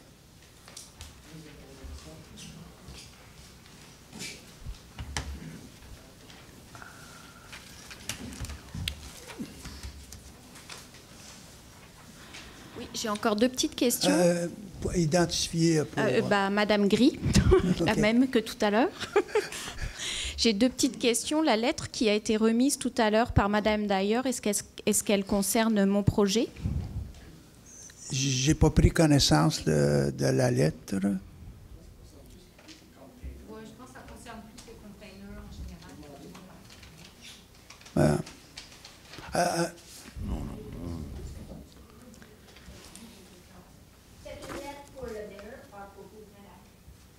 Ben, si ça concerne... c'est pour ça que je... vous me parlez autrement, s'il vous plaît. Je suis restée courtois jusqu'à présent. Si ça concerne mon projet, j'ai le droit de savoir ce que ça comprend. Je vais prendre connaissance de la lettre et si je peux, je vais voir, vous faire part, malgré que Madame me mentionne que c'est une lettre personnelle. Alors, je vais utiliser mon jugement et si je peux, ben, je vais vous communiquer. Sinon, c'est parfait. Je vais retenir. S'il y a juste des choses concernant mon projet, je pense que ça me concerne. Merci beaucoup, Madame.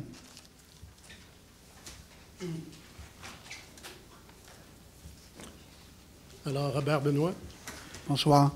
Moi, je voulais revenir au point 11.1, parce que je n'ai pas tout à fait bien compris les explications. Est-ce que vous pouvez reprendre l'explication, s'il vous plaît? Alors, c'est le dossier de la Cour, là. Est-ce que vous pouvez... OK, pour la quittance, là, la transaction? Oui. Okay. Mais est-ce que vous avez une... On va répéter. Je n'ai pas compris parce que... OK, on va répéter. Parce que ma question, dans le fond, je présumais que le permis avait été donné selon le projet, selon le règlement 254. Non, le permis a été accordé... Mon Dieu Seigneur. Vous n'étiez pas là...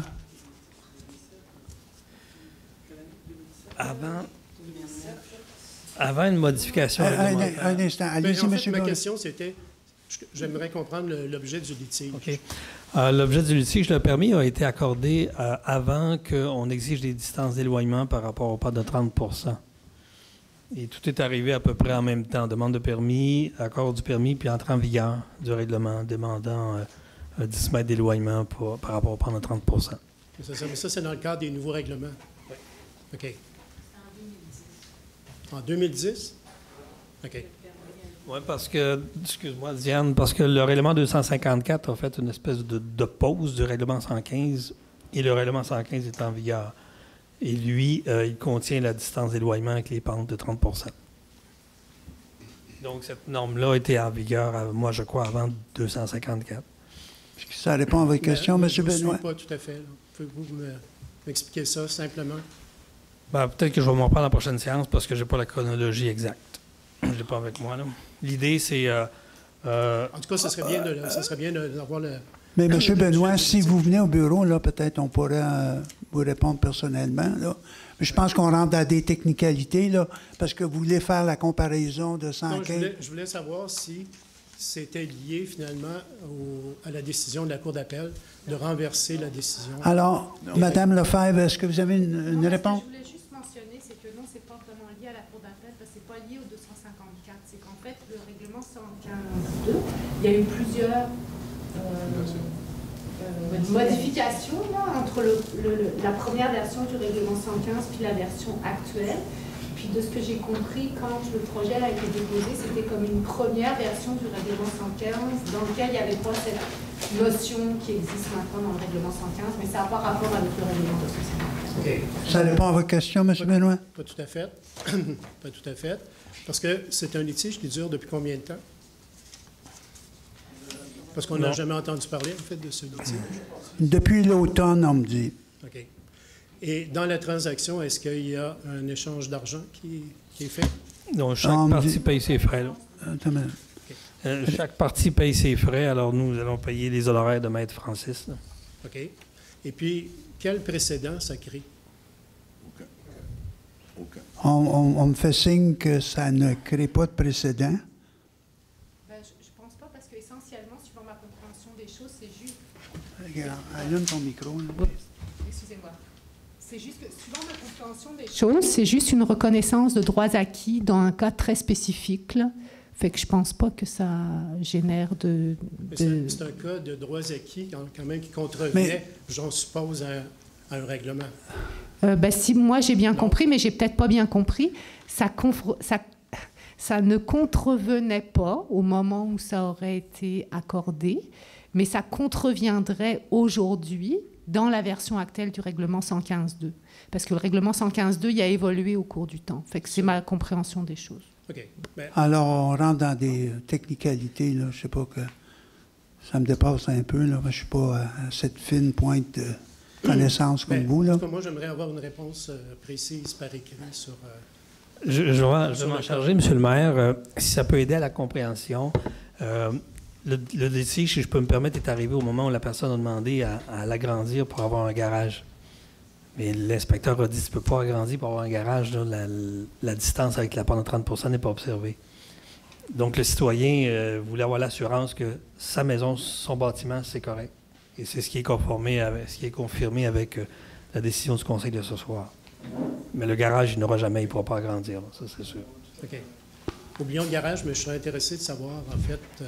le fond du litige, l'objet du litige, ou voir si ça crée ou non un précédent. Mais envoyez-nous un courriel avec votre question. Puis, Ma question est précise. Là. Ouais, on va... vous la preniez en note. Ouais. Merci.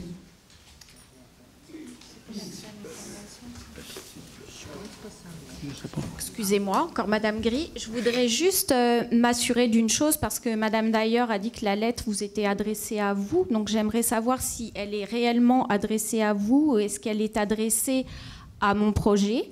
Si elle est adressée concernant mon projet, ça sera à votre bon jugement de savoir ce qui doit m'être transmis. Mais je vais prendre connaissance de la lettre. En revanche, juste une chose, c'est si jamais la lettre est adressée à vous personnellement, et que dans cette lettre, elle parle de mon projet, je ne veux en aucun cas que ça affecte mon projet, puisque la lettre vous est adressée à vous et non pas à mon projet. Madame, je suis lié par la confidence et code d'éthique et de déontologie, et je vais agir en fonction de ma conscience. Si je peux juste ajouter un petit mot, là, vu que je suis la conseillère qui est en charge des dossiers d'urbanisme, quel que soit le contenu de cette lettre, c'est pas vraiment susceptible d'avoir un impact sur votre projet, là, parce que Monsieur le maire, il peut pas unilatéralement décider de changer les choses parce qu'il a reçu une lettre. Donc, votre projet, il va passer en consultation publique le 23 avril. Je vous invite fortement à être là. Ah, c'est sûr que je serai là. Et inquiétez-vous pas, là, c'est pas une lettre qui change un processus, c'est un processus qui est encadré, là. Répétez-moi, là. Oui, je m'inquiète un peu parce que ça fait quand même 8 mois que je suis en démarche, donc... Oui, on comprend, madame. Hein, jusqu'à présent, je ne me suis pas exprimée, donc aujourd'hui, je me permets d'exprimer un peu pour les 7-8 mois là, qui se sont écoulés. Merci. Merci.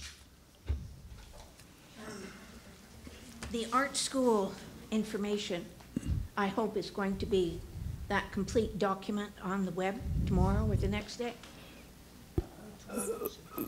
The neighbor. Tomorrow, I doubt it. Mais c'est quoi? Well, we're experiencing some staffing problems, but c'est quoi les meilleurs délais? Moi, j'hésite à me prononcer sur des délais, là. En fait, ce soir, vous avez adopté un premier projet. À partir du premier que vous l'avez adopté, il est public. Donc, demain matin, le document de 4 pages est disponible. Il pourra être sur le site, c'est Marie-Ève va pouvoir le... Je vais faire en sorte qu'il soit sur le site à compter de demain. Okay, we'll make every effort for tomorrow because Marie-Ève will post it.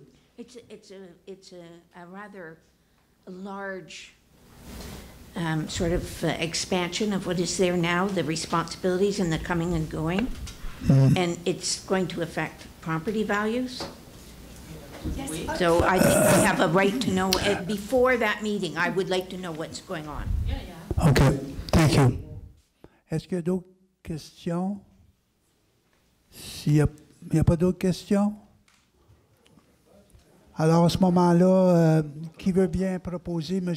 Forêt, secondé par Mme Lefebvre? Alors, merci beaucoup. Bonsoir.